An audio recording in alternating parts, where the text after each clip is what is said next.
আজকে আপনাদের জন্য নিয়ে এসেছি মজার একটা রেসিপি। সেটা হলো ঢ্যাঁড়স দিয়ে আর চিংড়ি মাছের চচ্চড়ি। আমার পার্সোনালি ঢ্যাঁড়স খুবই পছন্দ। আপনাদের কার কার পছন্দ অবশ্যই কমেন্ট করে জানাবেন। কে কোথা থেকে দেখছেন সেটা জানিয়ে যাবেন, তাহলে আমি আপনাদের পেজ থেকে ঘুরে আসতে পারবো ইনশাআল্লাহ। তো প্রথমে আমি এটা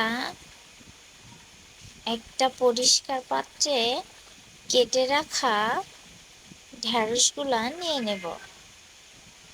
নিয়ে নেওয়ার পরে এইখানে আমি ঢ্যাঁড়সগুলা খুব ভালোভাবে কেটে রেখেছি। এখন এইখানে একে একে মশলা অ্যাড করব। প্রথমে দিয়ে দিলাম পেঁয়াজ বাটা, এরপরে দিয়ে দিলাম রসুন বাটা, এখন দিলাম সরিষা বাটা, তারপরে দিয়ে দিলাম কাঁচামরিচ বাটা, এখন দিয়ে দিলাম কুচি করে রাখা পেঁয়াজ, তারপরে দিয়ে দিব আগে থেকে ভেজে রাখা চিংড়ি মাছগুলা।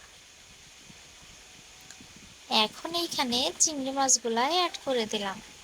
তারপরে দিয়ে দিব পরিমাণ মতো তেল,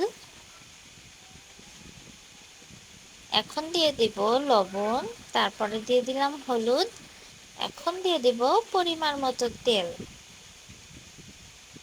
তেলটা দিয়ে আমি তরকারিটা খুব ভালোভাবে মাখিয়ে নিব।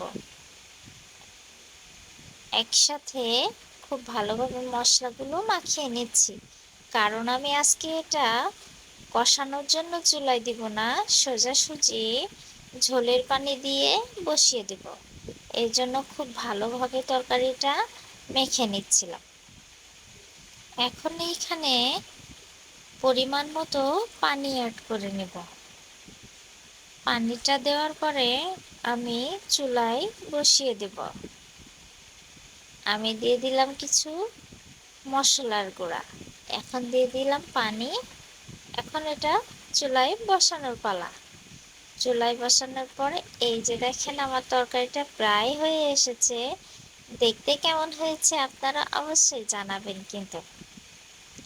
আর যদি কেউ আমার মতো করে রান্না করে থাকেন, তাহলে তার লিঙ্কটা বা সেই পেজটা দিয়ে কমেন্ট করে যাবেন, আমি অবশ্যই আপনাদের রান্নাটা দেখে আসব। এখন এই যে দেখেন আমার ঢ্যাঁড়স চচ্চড়ি রেডি। এখন শুধু সার্ভ করার পালা। দেখেছেন ঢ্যাঁড়সের কালারটা কেমন সবুজ আর সুন্দর হয়ে আছে? দেখে মনে হচ্ছে না যে খুব মজা? আপনারাও বাসায় ট্রাই করে দেখবেন, ইনশাআল্লাহ আপনাদেরটাও আমার থেকে আরো বেশি মজা হবে। তো ধন্যবাদ সবাইকে। আল্লাহ হাফেজ।